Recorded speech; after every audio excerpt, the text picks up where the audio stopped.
हिंदू धर्म के देवी देवता है, भगवान है। हम हिंदू धर्म को आज से त्याग रहे हैं। क्या नाम है तुम्हारा? हमारा नाम सगुन यादव। क्या करने आए थे यहाँ? हम यहाँ जो है गणेश जी, दुर्गा माता, शंकर भगवान और जो है और आदि भगवान, उन्हें हम यहाँ पे फेंकने आए थे अपने घर से झाड़ू लगा। क्यों फेंकने आए थे? क्या आप तो तुम्हारे घर के लोग पूजा नहीं करते हैं इनकी? हमारे घर के लोग करते हैं लेकिन हम नहीं करते, क्योंकि हम इन्हें मानते ही नहीं। ये बस मूर्ख बनाने वाला काम करते हैं। ये जो ब्राह्मण है, इन्होंने मूर्ख बनाने वाला धंधा किया। ना ही इनमें कोई शक्ति है, ना ही कोई जादू। अगर ये सब होता तो हमने इतनी देर से इनको परेशान कर रखा था। अगर इनमें इतनी शक्ति होती, इतनी वो होती, मतलब ये नदी से निकलकर यहाँ चले आते। अब जैसे हो गया कि हम अगर इनके पास धूप बत्ती रख दे, माला रख दे, अगर इनमें इतनी शक्ति हो तो ये पहन ले। हम कहते भगवान आप अपने आप से ये सब कर लीजिए। क्या कर पाएंगे? आप भी एक बार कर लीजिए। और मैं और एक और चीज बताना चाहती हूँ, जैसे कि अब हो गया, अब जैसे इनका ये मंदिर है, हमारे गांव में भी है मंदिर। अगर हम उनके पास अगर कोई कुत्ता टट्टी कर जाए तो वो उन्हें 10 दिन तक सूंघते रहेंगे, लेकिन क्या वो अपने आप उन्हें बहा सकते हैं? जब वो अपने घर का ही, अपने आसपास का ही वातावरण नहीं सही कर सकते, तो ये हमारा तुम्हारा क्या करेंगे? कहाँ से करेंगे?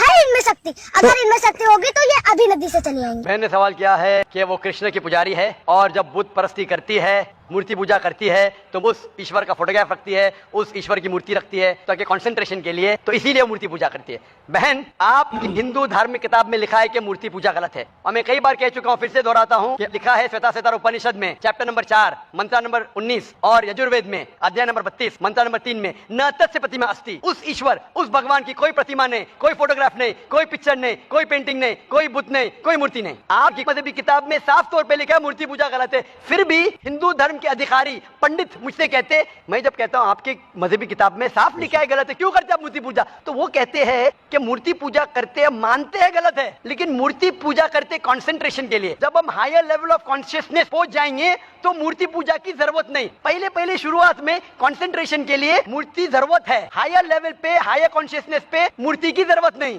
तो मैं उनसे कहता हूं, उन पंडितों से और आपसे भी, हम मुसलमान हायर कॉन्शियसनेस पहुंच गए, हमें मूर्ति की जरूरत नहीं। मैं इनसे पूछता हूं कि शुरुआत में कहते हैं कि स्टार्टिंग में जरूरत है, बाद में नहीं। जब आप स्कूल में जाते हैं, पहली कक्षा में आप बेसिक सीखते, कठिन चीज बाद में सीखते, 8वीं 9वीं 10वीं में। तो मैथ्स में अगर कोई कहेगा 2 + 2 = 5, आपने कहेंगे गलत है, मैं जानता हूं, 10वीं में आऊंगा तो कहूंगा कि 2 + 2 = not 5, it is 4। आप बचपन में ही कहेंगे भाई 2 + 2 4 द फाउंडेशन। अगर हर मजहब का फाउंडेशन है कि भगवान की मूर्ति नहीं है, फोटोग्राफ नहीं है, बुत नहीं है, फाउंडेशन ही जब पहले गलत सिखा रहे तो आगे जाके कैसी इमारत बनेगी? तो इसीलिए इन पंडितों से जब मेरी बहस होती है, गुफ्तगू होती है, वो जवाब ही नहीं दे सकते। वो बोलते मानता हूं कि हमारी मजहबी किताब में गलत है, लेकिन फिर भी इनिशियली कंसंट्रेशन के लिए। तो मैं कहता हूं कि हम मुसलमान इनिशियली भी हमें जरूरत नहीं मूर्ति की ना बुत की, हमें हमेशा हक बात कहना चाहिए। और ये साफ तौर पे लिखा है सारी मजहबी किताबों में, चाहे हिंदू मजहब की किताब हो, ईसाई मजहब की, यहूदी मजहब की, इस्लाम मजहब की, मूर्ति पूजा गलत है, हराम है और हमें इससे दूर रहना चाहिए। हमें खुदा के कलाम पे, खुदा के अहकामात पे अमल करना चाहिए, ये दीन के ठेकेदारों के नहीं। अगर आपको लगता है कि जाकिर गलत है, जाकिर को भी छोड़ो, जाकिर इस्लाम में 0 है। अगर जाकिर वो बात कर रहा है जो खुदा से मिलती है, जो आखिरी पैगंबर से मिलती है, इसीलिए मैं हवाला देता हूँ, चैप्टर नंबर वर्स नंबर। इतने हवाले थोड़ी फेंक रहा हूं मैं, आप चेक करो और जाके तहकीक करो, संतुष्ट हो जाएगी तो अमल करो। तो मैंने इतने हवाले दिया हूं बहन। आप मानते हैं कि बुत परस्ती गलत है अभी? Sir, I completely agree with what you said. माशाल्लाह, आप अग्री करते हैं लेकिन अमल नहीं करते। There's another point of it. So honestly, I'm not such a religion follower. I just believe that I have a God, and even today, I haven't read many of the books of religion. I've just read Bhagavad Gita, and When Bhagavad Gita does it say that you have to do idol worship? Sister, I don't want you to be very religious. At least be a little religious. And the basics of religion is that idol worship is haram. Idol worship is forbidden. I am asking you where, which chapter, which verse of Bhagavad Gita tells you that you have to do idol worship? Which verse? so I would like to say the reason I believe in idol worship. It is when I have a problem, a very big problem. All I do is I close my eyes, visualize and feel my Lord, that is Lord Krishna whom I worship. And it just makes me feel so much better. I get so much strength that I know I'm ready to face anything that comes. Oh, I will give you the reply. Sister, if you read Bhagavad Gita, chapter number 7, verse number 20, it says that those whose desire has been stolen by material things, they do idol worship. Verse number 21 says that if you worship the false God, God will fulfill your wish, you will go to the kingdom of the false God. So Bhagavad Gita says that if you worship false God, He will fulfill your requirements, but you will go to the kingdom of the false God. Same thing is mentioned in the Quran. Allah gives you, even if you worship wrong things, Allah fulfills your desires and you go more into the depths of darkness. So this is, God is testing you. that do you really worship the true God or do you believe in wrong things? If you worship the wrong thing, Allah fulfills your desires and puts you more in the depths of darkness. You may think that if you ask an idol for wealth, you get wealth.